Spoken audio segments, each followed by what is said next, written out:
السلام علیکم ورحمۃ اللہ وبرکاتہ۔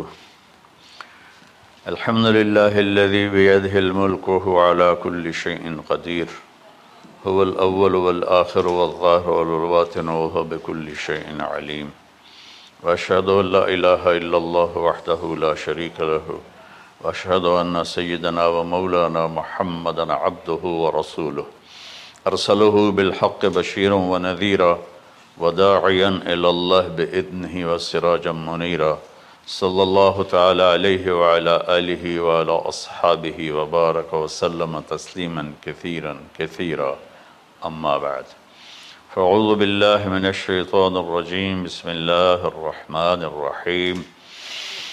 ان ابراہیم کان امۃ قانتا حنیفا للہ ولم یک من المشرکین شاکرا لانعمہ اجتباہ وہداہ الی صراط مستقیم ثم اوحینا الیک ان اتبع ملۃ ابراہیم۔ وقال تعالی فلما اسلما وتلہ للجبین ونادیناہ ان یا ابراہیم قد صدقت الرؤیا انا کذلک نجزی المحسنین۔ میرے محترم بھائیوں بہنوں، میرے عزیزوں، بچے بچیوں، پوری دنیا کے انسانوں، اللہ کرے میرا پیغام پوری دنیا میں پہنچے، مسلم بھی سنیں، نان مسلم بھی سنیں، کہ اچھی بات تو لینی چاہیے جہاں سے بھی ہو۔ عید قربان جس کو ہم کہتے ہیں وہ قریب ہے، 5 دن 6 دن باقی ہیں۔ یہ ابراہیم علیہ السلام کی سنت ہے، اور میرے نبی نے اس کو زندہ کیا۔ بیچ کے زمانوں میں یہ نہیں تھی، اس کو میرے نبی پاک صلی اللہ علیہ وسلم نے زندہ فرمایا، اور آپ اپنے عید کے موقع پر 2 جانور ذبح فرماتے تھے، 2 دمبے، ایک امت کے لیے اور ایک اپنے لیے۔ سبحان، ایک امت کے لیے ایک اپنے لیے۔ ابراہیم علیہ السلام سے یہ سلسلہ کیسے شروع ہوا؟ ابراہیم علیہ السلام کون ہیں، ان کی ہستی کیا ہے؟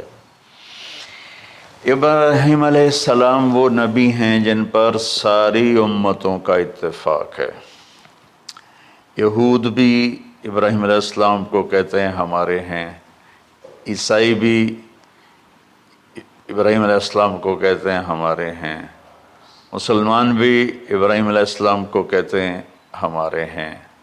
آگے پھر یہود موسیٰ علیہ السلام پر رک جاتے ہیں اور عیسیٰ علیہ السلام کا انکار کرتے ہیں، عیسائی عیسیٰ علیہ السلام پر رک جاتے ہیں اور محمد مصطفیٰ صلی اللہ علیہ وسلم کا انکار کرتے ہیں۔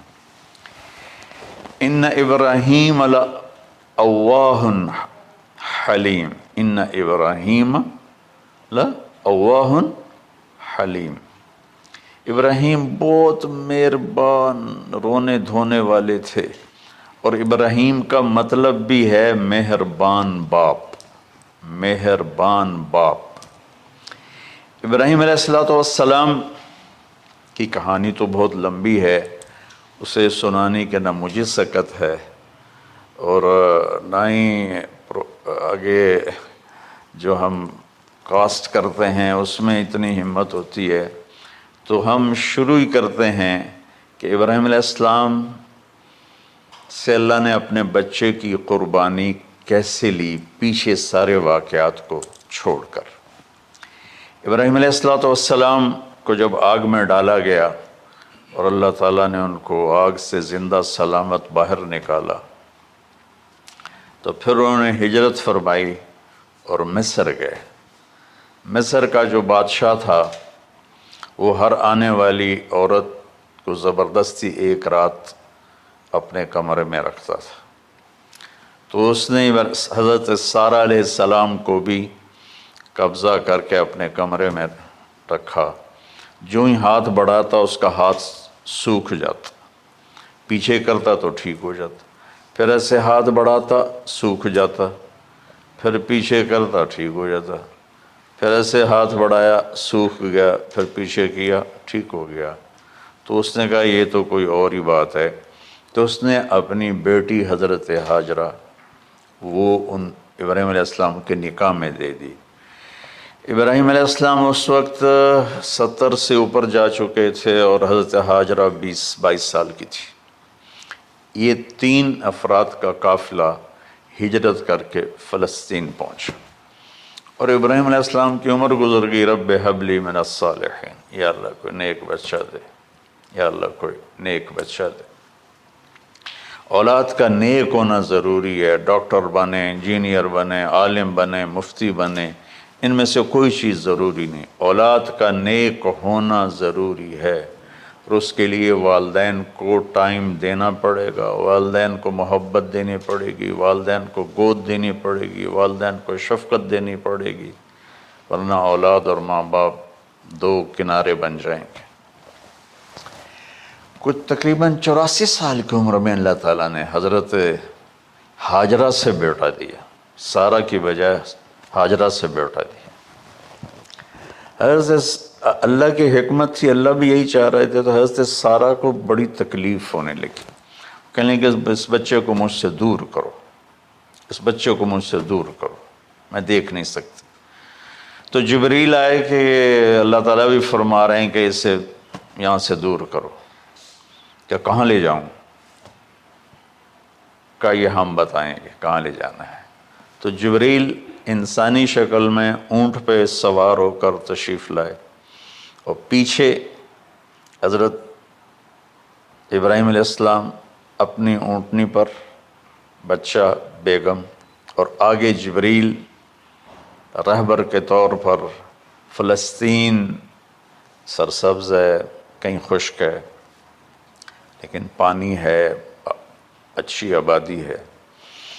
چلتے چلتے چلتے چلتے 1 مہینہ کا سفر کرنے کے بعد جب وہ علاقہ شروع ہوا جہاں کالے پہاڑ، کالے پتھر، کوئی پتا نہیں سبزے کا اور کوئی نشان نہیں پانی کا، وہاں سے چلتے چلتے چلتے 4 پہاڑوں کے اندر ایک وادی سی آئی۔ جب وہاں پہنچے تو جبریل کہنے لگے اللہ کے نبی یہاں ہاجرہ اور اسماعیل کو چھوڑ دیں۔ جب وہ آگ میں جا رہے تھے نا ابراہیم علیہ السلام، تو ایک لفظ نہیں بولے، بس نے کہا حسبی اللہ ونعم الوکیل۔ لیکن جب جبریل نے کہا یہاں چھوڑ دیں تو ایک دم بولے یہاں کیسے چھوڑ دوں، یہاں تو کچھ بھی نہیں ہے، یہ کیسے رہیں گے؟ کہ یہ آپ کے رب کی منشا ہے، یہاں اللہ کا گھر بنے گا، یہاں اس بچے کی نسل سے ایک آخری نبی پیدا ہوگا جو پورے عالم کو روشن کرے گا، آپ چھوڑ دیں۔ تو وہ وہاں 3 دن رہے، ان کے لیے ایک چھپر سا بنایا لکڑیاں کاٹ کے، یا 2 دن رہے یا 1 دن، یہ تو کوئی تحقیق کوئی نہیں ہے، لیکن ایک چھپر سا ان کو بنا کے دیا ایسے، یعنی اس ایک اوپر وہ لکڑیوں کی چھاؤں کر دی اور نیچے ایسے بانس سے گاڑ دیے اور چل پڑے۔ تو حضرت ہاجرہ فرمانے لگے آپ کہاں جا رہے ہیں؟ اتنا بڑا امتحان تھا کہ جواب نہیں دینا، بس چپ کر کے چلو۔ انہوں نے پھر پوچھا آپ مجھے چھوڑ کے کیوں جا رہے ہیں؟ آگے سے خاموشی۔ چلتے چلتے 3 میل تک وہ اس طرح چلی۔ جب وہ کدئی پہنچیں تو اس وقت ان کو خیال آیا یہ اللہ کے نبی ہیں، کہیں ان کو اللہ نے نہ کہا۔ تو ان کا اللہ امرک، کیا آپ کو اللہ نے کہا کہ مجھے چھوڑ دیں؟ کہنے لگے ہاں، یوں کیا۔ ایک دم ایک نئی ہاجرہ نے جنم لیا، کہ اذن، یوں گردن، اذن لن یضیعنا اللہ، جاؤ پھر میرا اللہ مجھے ضائع نہیں کرے گا۔ ابراہیم علیہ السلام بوجھل دل کے ساتھ پیدل چل رہے تھے دونوں میاں بیوی، اونٹنی پہ سوار ہوئے، اور وہ اپنے بچے کو گود میں لے کر ایسے کھڑی ان کو دیکھ رہے تھے. یہ کوئی مہینے کے لیے نہیں جا رہے تھے، پتہ نہیں ہے کب واپس آئیں. اج دے وچھڑے قد ملن گے، جانے رب رحمان. دیکھتی رہیں. انہوں نے ایسے پہاڑی کے اوپر چڑھے کہ اونٹ نیچے اتری، تو پھر انہوں نے منہ موڑا اور واپس اس وادی کی طرف چلیں. کیا وقت تھا، صبح تھی، شام تھی. جو ابراہیم علیہ السلام غائب ہوئے تو ایک دم آپ نے اونٹنی کا منہ موڑا ادھر ہی اور کہا ربنا انی اسکنت من ذریتی بواد غیر ذی زرع ربنا لیقیموا الصلاۃ. کیا درد ہے. آپ اندازہ لگاؤ، ایک آدمی کو 84 سال کی عمر میں بیٹا ملے اور پھر اسے ایسے جنگل بیابان میں چھوڑ دیا جائے، تو ان کے دل پہ کیا بیت رہی ہوگی. یہ اس دعا میں وہ درد ہے جو میرے بھی آنسو نکل رہے ہیں. ہم کو 3 دفعہ قصہ سنا چکا. اے اللہ، تیرے ہی کہنے پر، تو جو میرا رب ہے. یا اللہ نہیں کہا، اللہم نہیں کہا، ربنا. یا اللہ تو مہربان ہے، اس میں بھی کوئی تیری مہربانی ہوگی، تیری محبت ہوگی، تیری شفقت ہوگی. انی اسکنت من ذریتی، میں نے چھوڑ دیا اپنی اولاد کو. یا اللہ میں نے وہاں چھوڑا ہے جہاں نہ پتہ ہے، نہ دانہ ہے، نہ پانی ہے. تو جان اور یہ جانے. اس درد بھری دعا نے عرش کو بھی ہلا دیا تھا. اور آپ نے منہ موڑا. اس باپ کو سوچو جو ہر قدم پہ اپنے معصوم بچے سے دور ہو رہا ہے، اور اس ماں کو سوچو جو ہر قدم پہ اپنے خامند سے دور ہو رہی ہے. ابراہیم کی منزل تو آگے گھر ہے، 2 بیویاں اور ہیں، ادھر تو پتھروں کے ساتھ دوستی ہے. جب ہاجر، میں ایک دفعہ میں ایسے ہی سوچ میں بیٹھا، میں اتنا رویا. میں نے کہا جب وہ ہماری ماں ہاجرہ وہاں اکیلی بیٹھی ہوگی، وہ چاروں طرف اونچے اونچے پہاڑ تھے، اور اندر بیٹھنے والے کو باہر کا پتہ نہیں، باہر والے کو اندر کا پتہ نہیں. تو شام ڈھلی ہوگی تو اندھیری رات نے کیا ظلم ڈھایا ہوگا. کالے پہاڑوں کا اندھیرا، اندھیری رات کا اندھیرا. تارے بھی حیران ہوں گے یہ کون بی بی بیٹھی ہوئی ہے. ستارے روزانہ ہی نکلتے تھے، لیکن آج وہ ایک نیا تماشا دیکھ رہے ہیں کہ ایک معصوم شہزادی ایک معصوم بچے کو گود میں لے کے بیٹھی ہے. کون اسے یہاں چھوڑ گیا. چاندنی رات ہی تو چاند بھی حیران ہو رہا ہوگا، یہ کیا ہو رہا ہے، یہ کیا ہو رہا ہے، یہ کیا ہو رہا ہے. اور وہ تنہا جان آسمان کو دیکھتی ہوگی، یا اللہ یہ میرے ساتھ کیا ہوگی. وہ رات کیسی، پہلی رات کیسی گزری ہوگی حضرت ہاجرہ پر. یہ ہمارے تبلیغ والے 3 دن کے لیے جاتے ہیں، بیویاں شور مچا دیتی ہیں، چھوڑ کے جاندے پہ وہ، چھوڑ کے جاندے پہ. اس ہاجرہ کو سوچو جس پر اندھیری رات تھی اور اسے کچھ پتہ نہیں تھا میرے ساتھ کیا ہونے والا ہے. جب دن چڑھا تو سورج نے دیکھ کر اس کی آنکھیں پھٹ گئیں کہ یہ کیا ہے. وہ تو کسی پہ رحم نہیں کرتا. اس کی آگ نے پتھروں کو تپایا، میری ماں ہاجرہ کے چھپر کو تپایا اور تڑپا کے رکھ دیا. ایک چھوٹا سی مشکیزہ تھا پانی کا، اسے گھونٹ گھونٹ پی کے ان کے منہ میں بھی ڈال رہی تھی. اس مشکیزے پر 3 دن گزرے، پانی ختم ہو گیا. ہم 92 کے حج میں پھنس گئے. مزدلفہ سے پہلے تو ہماری بس میں پانی کوئی نہیں تھا. جو اس وقت ہمارا حال ہو، ہمیں پتہ تھا 2-4 گھنٹے کے بعد پانی ہے، لیکن جو اس وقت بچے بھی تھے، چیخ و پکار تھی۔ ہاجرہ کی چیخیں کون سن رہا تھا؟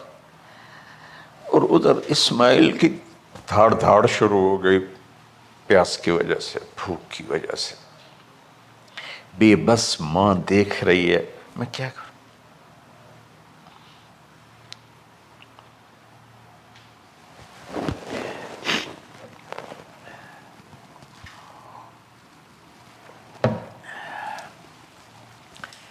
میں قطر میں تھا جماعت میں، تو مجھے یہاں کندھے میں درد ہوا، میں ہاسپٹل گیا تو ایمرجنسی سے انہوں لے کر گئے۔ ایک بچہ تڑپ رہا تھا اس میں، جو ہاسپٹل کا بیڈ ہوتا ہے، چھوٹا سا، اس کی ماں ٹیک لگا کر نا اس کو یوں دیکھ رہی تھی۔ مجھے نہیں پتا وہ کون ہے، مجھے نہیں پتا اس بچے کو کیا ہے، لیکن آپ یقین مانیں یہ جو میرے آنسو ہیں اس عورت کی وجہ سے، کہ جس خاموش ساز خاموش فریاد سے معمور ہیں ہم، نالہ اگر لب پہ آتا ہے تو مجبور ہیں ہم۔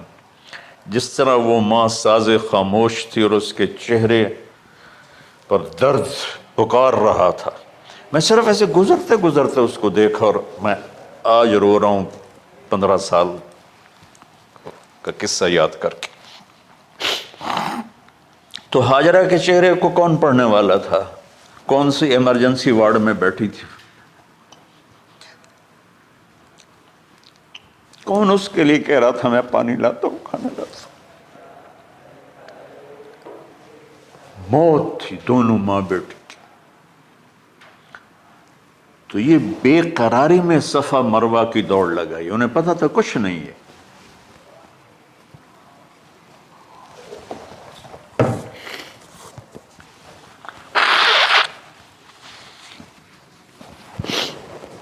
انہیں معلوم تھا کچھ نہیں ہے، لیکن وہ اس کو تڑپتے دیکھ نہیں پا رہے۔ وہ بھاگیں، صفا پہ چڑھی، ادھر دیکھ ادھر دیکھ، ابھا دیکھاں لمحہ دیکھاں، ڈٹھی دل کو دیواں ٹیکاں، سجن مل سم کے مر پوساں۔ یہ ہماری سرائکی کا شاعری ہے۔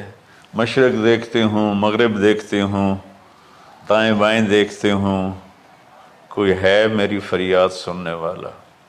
یہ حالت تھی اس وقت ام اسماعیل کی۔ نیچے اتری جہاں وہ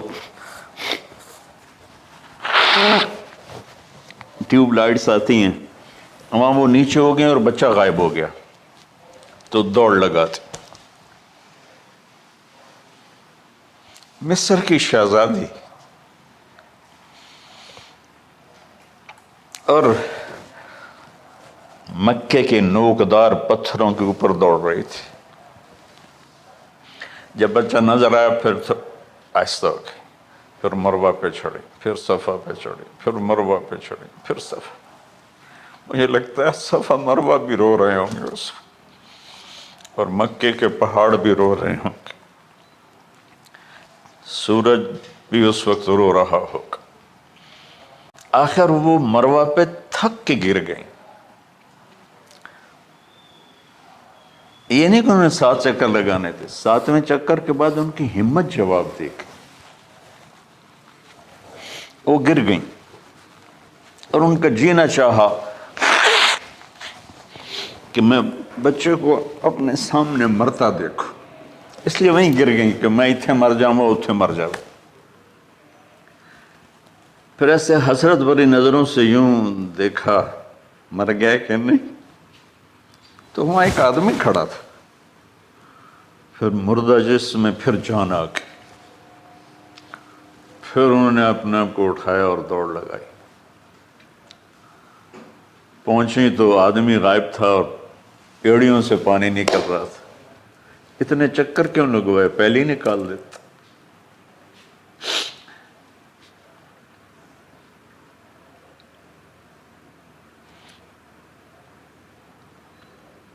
عاشق ہوں میں عشق کموں میں دل رکھیں وانگ پہاڑاں ہو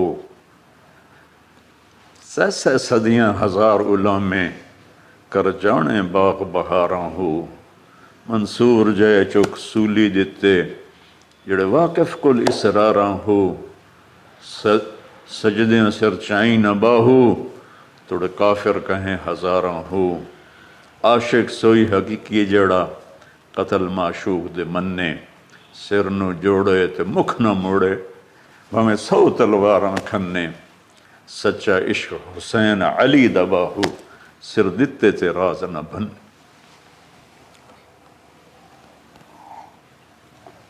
کوئی ابراہیم کا گلہ نہیں شکوہ نہیں. یہ 7 چکر اور تڑپ اور درد، اس کے بعد پانی کیوں نکالا؟ پہلے کیوں نہیں نکالا؟ کہ عشق کا راستہ ہی ہے. میرے گھر کے راستے میں کوئی کہکشاں نہیں ہے. راستہ عشق اشقا سے. اشقا کہتے ہیں آکاس بیل جو درخت کو چمڑ جاتی پیلی، تو وہ درخت اس کا ایسا عاشق ہوتا ہے سب کچھ اس کو کھلا کے خود خوش ہو کے جل کے بالن بن جاتا ہے. اس سے اشقا ہے کہ عشق ایسی چیز ہے. عشق تے آتش ڈوہیں برابر اتے عشق دا تاؤ تے کھیڑا. آتش ساڑے کخ تے کنیرا عشق ساڑے دل جڑا. خواجہ غلام فرید صاحب کی شاعری سنا رہا ہوں کہ عشق میں بھی آ گیا اور لکڑی میں بھی آ گیا. لکڑی کی آگ خس و خاشاک کو جلاتی ہے اور عشق کی آگ دل کو جلا کے برباد کر دیتی ہے.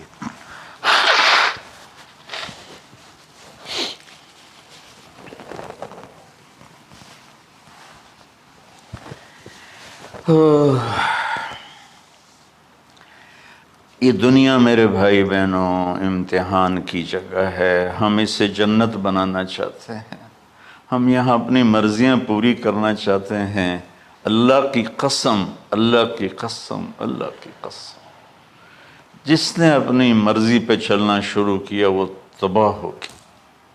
جو اللہ رسول کی غلامی کے دائرے میں آیا وہ کامیاب ہو گیا. دیکھا تو پانی ابل رہا ہے، ابل رہا ہے، ابل رہا ہے، فوارے مار رہا ہے. تو اس وقت عبرانی لینگویج تھی تو ان کا زمزم زمزم، ٹھہر جا ٹھہر جا ٹھہر جا. وہ نیچے زور اللہ کو بھی یہی منظور تھا. وہ نیچے زور. میرے نبی نے فرمایا اگر میری ماں زمزم نہ کہتی تو پورے عرب کو یہ پانی سیراب کر دیتا. اور آپ حیران ہوں گے آج کل تو بہت زیادہ ایڈوانس ہے سائنس. تو سعودی گورنمنٹ نے کہ یہ اس کا سورس کیا ہے، یہ پانی کہاں سے آ رہا ہے. طائف تک ساری زمین کو کھنگالا، کوئی اس کا پیچھے سے لنک نہیں ہے. کہیں چشمہ ہوتا ہے نا تو پیچھے لنک ہوتا ہے، کہیں سے پانی نکل ہوتا ہے پیچھے سے لنک ہوتا ہے. زمزم کا کوئی لنک نہیں. جو ہی موٹر چلاتے ہیں تو 8-9 جھرنے ہیں سوراخ، وہاں سے پانی ابل ابل کے آنا شروع ہو جاتا. اور جو ہی موٹر بند کرتے تو وہ جھرنوں کا پانی بند ہو جاتا. اس میں نہ مچھر ہے، نہ اس میں کوئی کیڑا ہے، نہ کوئی مکوڑا ہے، پاک صاف پانی. زمزم زمزم.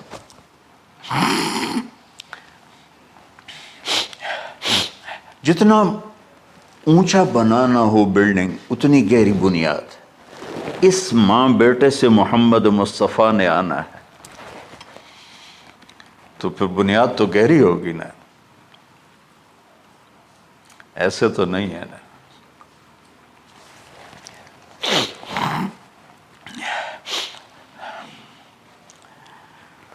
تو چونکہ محمد مصطفیٰ صلی اللہ علیہ وسلم کو اس بچے اور اس ماں سے اللہ نے وجود دینا، پیچھے ابراہیم والد ہیں دینا. ابراہیم علیہ السلام کی نسل میں 4000 انبیاء آئے. بنو اسرائیل میں 4000 اور حضرت اسماعیل علیہ السلام کا ایک ہی جو 1.25 لاکھ پہ بھاری نہیں ہے بلکہ کل کائنات پہ بھاری ہے اللہ کے بعد. تو اس لیے پسائی ہوئی، یہ جو بناتے ہیں اپنی باڈیز، وہ اپنی کتنی پسائی کرتے ہیں، وزن اٹھاؤ، دوڑو، وہ کیا کیا اپنے آپ کو مشقت میں ڈالتے ہیں، تب جا کے وزن وہ نکھر کے آتے ہیں۔ یہاں کوئی آبادی نہیں تھی، یمن سے لوگ جاتے تھے شام تجارت کے لیے،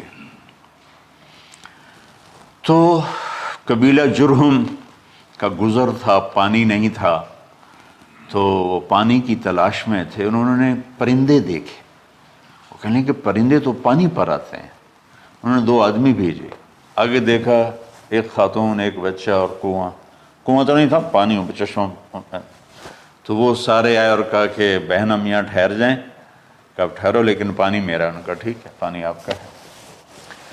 تو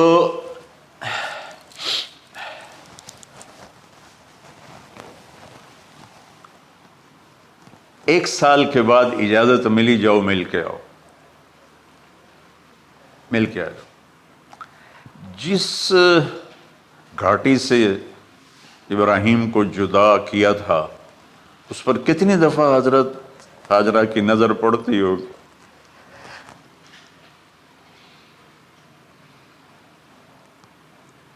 اگر آپ اس کو فیل کریں تو یہ قصہ بیان ہی نہیں ہو سکتا،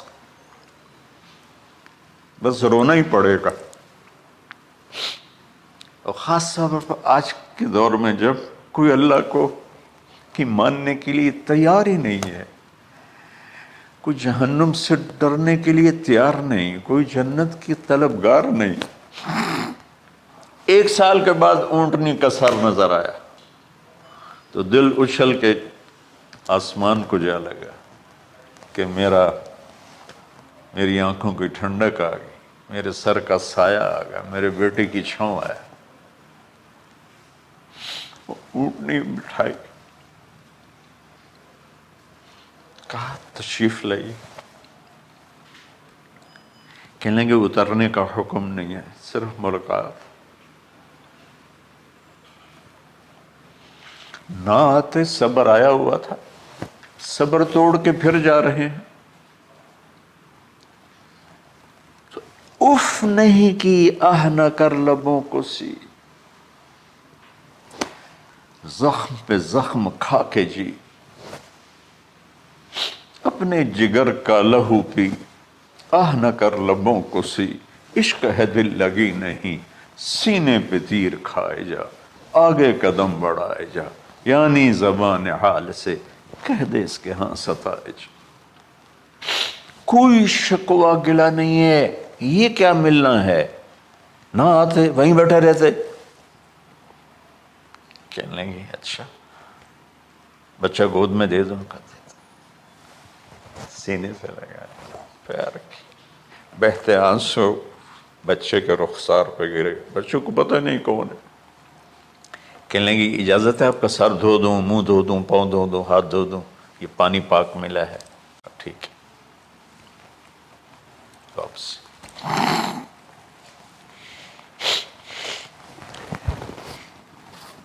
فلما بلغ معه السعی، جب وہ بچہ بھاگنے دوڑنے لگا، دل میں اتر گیا، نظروں کو بھا گیا، تو خواب آنے شروع ہوئے، قیمتی چیز قربان کرو، پتہ نہیں کتنی بکریاں قربان کر دیں، پھر خواب آیا قیمتی چیز قربان کرو، پھر گائے قربان کر دیں، عدد مجھے یاد نہیں ہے، پھر خواب آیا قیمتی چیز قربان کرو، اونٹ قربان کر دیے، پھر خواب آیا قیمتی چیز قربان کرو، تو پھر خیال آیا کہ یہ اسماعیل کی طرف اشارہ ہے۔ 1500 کلومیٹر ہے، 1 مہینے کا اونٹ کا سفر ہے، چھری لے کر ایک باپ بچے کو ذبح کرنے جا رہا ہے، اس مہینے کے ہر منٹ نہیں، ہر سیکنڈ میں اس کے دل پہ کیا گزر رہی ہوگی، کس لیے جا رہا؟ ساری دنیا پھرتے ہیں، جب گھر واپس آنے کا ہوتا ہے تو خوش ہو رہے ہوتے ہیں کہ پاکستان جا رہے ہیں، پاکستان جا رہے ہیں۔ کتنی دفعہ اللہ نے دنیا پھرائی، یہ اور اس باپ کی عمر اب 92 سال ہو چکی، 92 سال مولانا صاحب، اور اس کی اونٹنی کے قدم کے ساتھ نہیں، ہر سیکنڈ کے ہر کروڑویں حصے میں ابراہیم کا دل پھٹتا ہوگا کہ اس معصوم بچے کو ذبح کیسے کروں۔ اللہ کی مان کے دکھا دی۔ اللہ نے تو ہمیں دین ہی آسان دیا ہے، ہم سے تو نہیں بچوں کی قربانی مانگی۔ ابو بکر صدیق رضی اللہ تعالیٰ عنہ نے فرمایا تھا یا رسول اللہ، ایک آیت ہے جس میں کا مفہوم یہی ہے، اگر اللہ ہمیں کہتا نا بچے قربان کرو، ہم بھی چھریاں چلا دیتے۔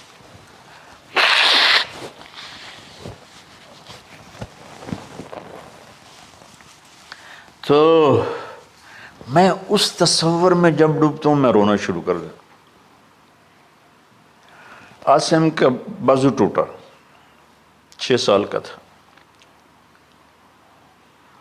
اس کو جوڑ رہے تھے تو اس کی چیخیں نہیں کرنی تھی، میں باہر نکل گیا، مجھ سے چیخیں سنی نہیں گئی، حالانکہ وہ اس کا علاج کرنے کے لیے کر رہے تھے۔ اور یہ 92 سال کی ہستی بڑھاپے میں 1 مہینے کی اذیت برداشت کرتے ہوئے جا رہے ہیں کہ بیٹا ذبح کرنا ہے، بیٹا ذبح کرنا ہے، بیٹا ذبح کرنا ہے۔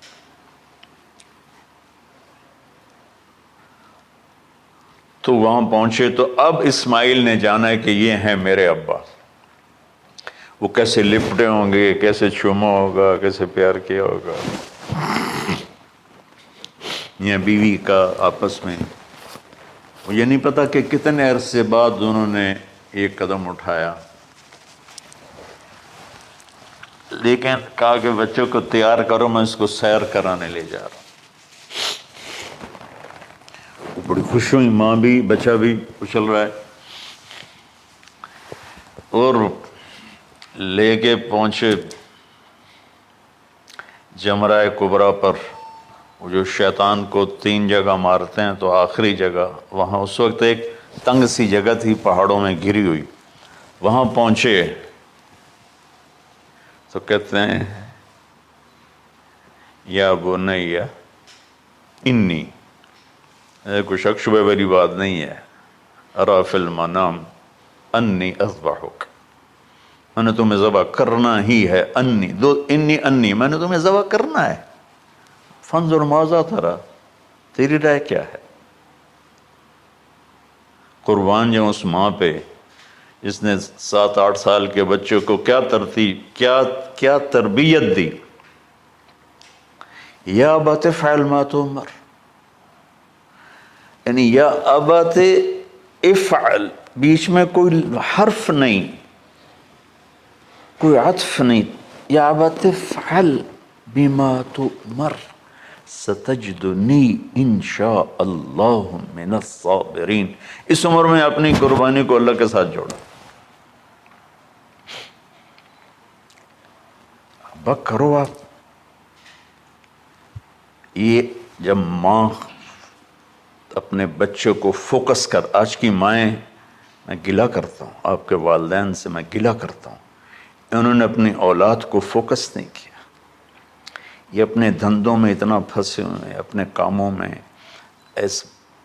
اس بدبخت یہ کیا فون ہے، کیا کہتے ہیں اس کو، اسمارٹ فون، سیمسنگ موبائل، اس میں اتنا گم ہو گئے ہیں کہ بچے اگنور ہو گئے ہیں۔ 3 سال کا بچہ اسکول جا رہا ہے، اسے ماں کی گود چاہیے، اسے اسکول بھیج رہے ہیں، وہ وہاں میرے بچے کو ڈسلیکسیا تھا، اس کو عاصم کو، اس کو پڑھنا نہیں آتا تھا، ایک بیماری ہے، تو اس کی ٹیچریں مار مار مار اس کا حشر کر دیتی، میرا بچہ برباد کر دیا انہوں نے۔ وہ 6 سال کی عمر میں ڈپریشن کا شکار ہو۔ میں ماؤں سے کہتا ہوں بچوں کو ٹائم دو، تمہارا سرمایہ تمہاری اولاد ہے، اور اولاد ڈگری سے عزت نہیں ملتی، اولاد تمہاری نیک ہوگی تو وہ بلند بخت ہوں گی، عزت پائیں گی۔ پاکستان کو پڑھے لکھوں نے لوٹا ہے، ان پڑھوں نے نہیں لوٹا۔ ابا جی، بابا جی، آپ کریں نا، دیر کیوں کر رہے ہیں؟ ستجدنی انشاء اللہ من الصابرین، آپ دیکھیں گے میں آپ کی آزمائش پہ پورا اتروں گا اور اللہ کی آزمائش پر بھی پورا اتروں گا۔ پھر معصوم ذہن ادھر چلا گیا ماں کی طرف، کہنے لگے ہاں یہ بات تو ہے کہ میری ماں کو بڑی تکلیف ہوگی، تو اس لیے نا اپنا کرتا اتارا، کہا بابا جی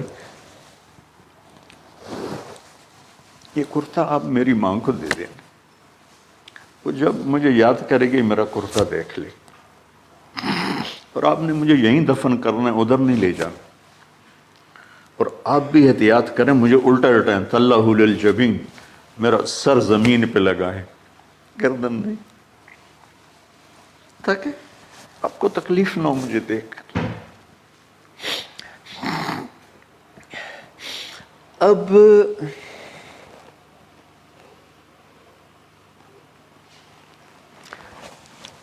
میں تو مرغی ذبح ہو رہی ہوں نا تو اس کو تڑپتے نہیں دیکھ سکتا۔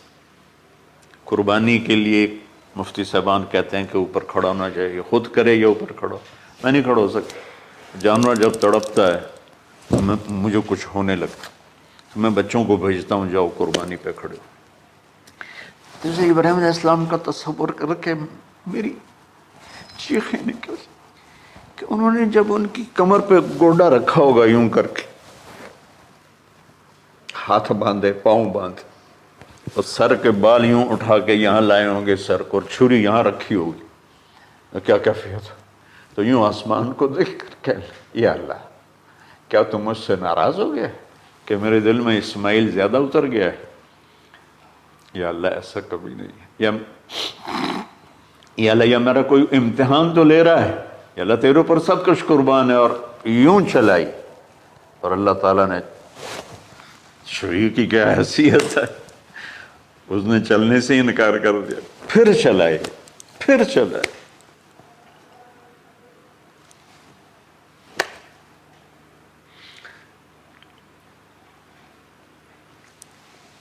بعضی کتابوں میں ہے تو صحیح، لیکن روایت کی کتنی حیثیت ہے وہ تو مجھے نہیں پتا، لیکن چونکہ یہ ایک تاریخی چیز ہے کہی جا سکتی ہے۔ کہتے ہیں پھر گئے اور چھری کو تیز کیا پتھر پر، تیز کر کے جب آئن اور بال پکڑے، آسمان کے فرشتے 2 دفعہ روئے ہیں انسانی تاریخ میں، آسمان کے فرشتے 2 دفعہ روئے ہیں انسانی تاریخ میں۔ ایک جب ابراہیم علیہ السلام نے ان کی کمر پہ اپنا گھٹنا رکھا کہ سر کے بال پکڑ اور چھری پکڑ کے یہ کہا یا اللہ تم مجھ سے ناراض ہو، تو آسمان کے فرشتوں کی چیخیں نکل گئی۔ اور ایک جب اللہ کے نبی کو طائف میں پتھر پڑے تو اللہ من یشکو الیک ضعف قوتی، تو آسمان کے فرشتوں کی چیخیں نکل گئی جب ہمارے نبی کو طائف والوں نے مارا اس پر۔ یہ 2 دفعہ آسمان کے سب فرشتے روئے۔ تو پھر اللہ نے کہا بس، نادیناہ ان یا ابراہیم قد صدقت الرؤیا انا کذلک نجزی المحسنین، ابراہیم تو پاس ہو گیا ہے۔ چھری چل گئی، اور آنکھوں پر تو پٹی تھی، چھری چل گئی، پٹی کھولی تو سامنے کبش تھا، دمبا اور اسماعیل اور جبریل کھڑے ہوئے تھے۔ اس جانور کی قربانی ایک علامت ہے، اس قربانی سے ایک پیغام ہے کہ اپنے غلط جذبات کو اللہ پر قربان کر دو۔ ہم سے اللہ نہیں کہہ رہا بچے قربان کرو، ہم سے کہہ رہا غلط جذبات قربان کرو۔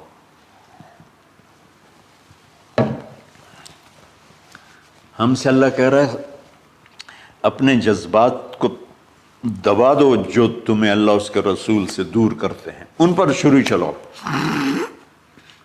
جو اللہ اس کا محبوب کہتا ہے ان کو کرنے کے لیے بھی اپنے جذبات پہ چھری چلاؤ۔ سچ بولنے کے لیے چھری چلانی ہے تو چلاؤ اپنے جذبوں پر، اب اس کو پھیلا دو۔ ساری شریعت میں اللہ نے جو احل حلالا، جو اس نے کہا ہے یہ کرنا ہے، اس کے لیے اپنے جذبات قربان کر دو۔ وحرم حراما، اور جو کہتا ہے نہیں کرنا، اس کو چھوڑنے کے لیے اپنے جذبات قربان کر دو۔ تو یہ ہے قربانی کی اصل حقیقت. جانور دمبے ذبح کرنا تو اس کی ایک علامت ہے، اس کی ایک علامت ہے کہ ہم میرے نبی نے حج پر 63 اونٹ ذبح کی، اپنے ہاتھ سے ذبح کی، باقی 37 حضرت علی رضی اللہ تعالیٰ علیہ السلام نے ذبح کیے. تو بھائیو، قربانی کی اصل یہ ہے کہ ہم اللہ اس کے رسول پر اپنے جذبوں کو قربان کر رہے ہیں، اپنے جذبوں کو قربان کر رہے ہیں. مولانا ابوالکلام آزاد رحمۃ اللہ علیہ کا میں مضمون پڑھ رہا تھا اسی قربانی پر، تو انہوں نے فرمایا، انہوں نے لکھا، وہ خطابت اور قلم کے تو بادشاہ تھے، واقعی وہ ابوالکلام تھے. انہوں نے لکھا کہ اللہ نے چھری کے لیے چلنا طے کیا ہوا تھا، اللہ نے چھری کے لیے چلنا طے کیا ہوا تھا. جب اسماعیل کو لٹایا گیا تو اسماعیل کو کھینچ لیا، چھری کو روک دیا. جب میرے نبی کے والد کو حضرت عبد المطلب جب زمزم کا کنواں کھود رہے تھے تو باپ بیٹا تھے، حارث اور عبد المطلب، تو تھک کر کے ایک دن کہنے لگے، یا اللہ اگر تو مجھے 10 بیٹے دے گا نا تو میں ایک تیرے نام پہ قربان کروں گا. اللہ نے 15 دے دیے. جو وہ سارے جوان ہو گئے تو ان کو اکٹھا کیا، بچوں میں نے تو منت مانی تھی. تو انہوں نے کہا، ابا جان آپ جس پہ ہاتھ رکھیں گے ہم تیار ہیں. کیا اطاعت ہے. تو کہنے لگے نہیں، میں قرعہ ڈالوں گا، جو اس زمانے کا طریقہ تھا وہ تیروں کے ساتھ. تو حضرت عبداللہ کا قرعہ نکل آیا. حضرت عبداللہ سب سے زیادہ محبوب، تو انہوں نے ہاتھ پکڑا، چھرا اٹھایا. عمر بن عاص رضی اللہ عنہ کے والد عاص بن وائل ایک بہت بڑا کام کر گیا، وہ سامنے آگے کھڑا ہو گیا. کہنے لگا یہ کام نہیں ہوگا. انہوں نے کہا یہ سردار کا بول ہے. کہا آگے بھی سردار کھڑا ہوا ہے، میں یہ ظلم نہیں ہونے دوں گا. سارے مکے والے اس کے ساتھ ہو گئے، عبد المطلب اکیلے رہ گئے. انہوں نے کہا وہ جو ہے نا قطبہ کاہنہ نجران میں، وہ جو فیصلہ کرے گی یا عصفان میں وہ مانوں گا. کہا چلو. تو عصفان یا نجران گئے قریش مکہ کے سردار. تو اس کاہنہ عورت، جیسے آج اس زمانے کی جج ہوتی تھی، مرد بھی عورت میں، اس نے کہا کہ تم لوگ قتل کا معاوضہ کیا لیتے ہو؟ کہ 10 اونٹ. کہ اچھا ایسا کرو، ایک تیر پہ لکھو عبداللہ اور ایک پہ لکھو 10 اونٹ اور قرعہ ڈالو. اگر اونٹوں کا قرعہ نکل آئے تو جتنے اونٹ لکھے ہیں وہ ذبح کر کے عبداللہ کو چھوڑ دو، اور اگر عبداللہ کا نام نکلے تو ہر دفعہ 10 اونٹ بڑھا دو. تو وہ سارے بڑے خوش ہو گئے. تو عبد المطلب نے احتیاطاً 100 اونٹ پہلے کھڑے کر لیے صفا کے ساتھ، اور حرم شریف میں اکٹھے ہو گئے. اور وہ جو تیروں سے کرتے تھے تو الانصاب غالباً اس کو کہتے ہیں، ایسا ہی ہے نا. ہاں. تو وہ 10 اونٹ عبداللہ، اس نے جو کوڑا اندازے میں والے نے جو پھینکا تو نکلا عبداللہ. تو وہ 10 اونٹ اس نے پہلے الگ کھڑے کیے تھے تو 20 کر دیے. پھر قرعہ ڈالا تو عبداللہ، پھر 10 اور کر کے 30 کر دیے. پھر قرعہ ڈالا تو عبداللہ، پھر 10 اور کی تو 40 ہو گئے. پھر قرعہ ڈالا تو عبداللہ تو 50 ہو گئے. پھر قرعہ ڈالا تو عبداللہ تو 60 ہو گئے. مکے والوں کی آنکھیں پھٹنے لگی، پسینے آنے لگے. پھر قرعہ ڈالا عبداللہ تو 70 ہو گئے، 80 ہو گئے. 90 جب ہوئے تو سب کی آنکھیں باہر نکل آئیں کہ اب پیچھے تو اونٹ ہی ختم ہو گئے. تو پھر قرعہ ڈالا 100 پر تو نکلا 100 اونٹ. تو سب نے نعرے لگائے. تو عبد المطلب کہنے لگے نہیں میں ایک دفعہ اور کروں گا. کیا تو پھر 100 اونٹ. پھر سب نے نعرے لگائے، کہ نہیں میں ایک دفعہ اور کروں گا. پھر کیا تو 100 اونٹ. تو پھر عبد المطلب نے حضرت عبداللہ کو آزاد کیا، 100 اونٹ خود ذبح کیے. تو ابوالکلام آزاد رحمۃ اللہ علیہ فرماتے ہیں دوسری دفعہ وہ چھری چلنے لگی حضرت عبداللہ پر. ایک واقعہ بھی اس کے ساتھ عجیب ہے. آپ بازار میں جا رہے تھے حضرت عبداللہ، تو سامنے سے ایک نا پہلی کتابوں کی عالم عورت آ گئی، اس نے ایسے دیکھا تو کہا عبداللہ تیری جان بچانے پہ 100 اونٹ ڈگے تھے نا، کہاں؟ کہ ایک رات میرے ساتھ گزار لے 100 اونٹ میں دوں گی۔ تو اس نے نور نبوت دیکھا یہاں، تو آپ نے کہا نہیں میں عزت دار ہوں، میں یہ کام تو نہیں کر سکتا۔ تو پھر فرمایا کہ اللہ نے اسماعیل کو نکالا، عبداللہ کو نکالا، لیکن چھری نے چلنا تھا۔ جب حسین کی باری آئی تو اللہ نے چھری کو کہا چلو، اور وہ کاٹتے چلی گئی کہ اجر مولی کی میرے نبی کی ساری نسل ذبح کی۔ کتنا کہا اذکرکم فی اہل بیت، اذکرکم فی اہل بیت، اذکرکم فی اہل بیت۔ صرف 60 سال بعد امت نے 89 سمیت 72 انسان ذبح کر دی کہ جنازے بھی نہ پڑھنے تھے۔ اقبال نے کہا تھا نا قتل حسین اصل میں مرگ یزید ہے، اسلام زندہ ہوتا ہے ہر کربلا کے بعد۔ اللہ سے محبت کرو، اللہ کے نبی سے محبت کرو، اللہ کے نبی کے گھرانے سے محبت کرو، اللہ کے نبی کے صحابہ سے محبت کرو، اللہ کے نیک بندوں سے محبت کرو۔ عید قربان کا فلسفہ ہے اللہ اس کے رسول کی اطاعت پہ قربان ہو جانا۔ عید قربان کا فلسفہ ہے اللہ اس کے رسول کی اطاعت میں اپنے جذبات پہ چھری چلا دینا۔ عید قربان کا فلسفہ ہے اللہ اس کے رسول کی اطاعت کے سامنے گردن کو جھکا دینا، اور اس کے لیے جس بھی کڑے امتحان سے گزرنا۔ ہم اللہ نہ کرے ہم امتحان نہیں مانگتے، یا اللہ نہیں مانگتے، یا اللہ نہیں مانگتے، عافیت مانگتے، عافیت مانگتے۔ تو میرے بھائی بہنوں، ہم اللہ کی بارگاہ میں جھکے، ہم اللہ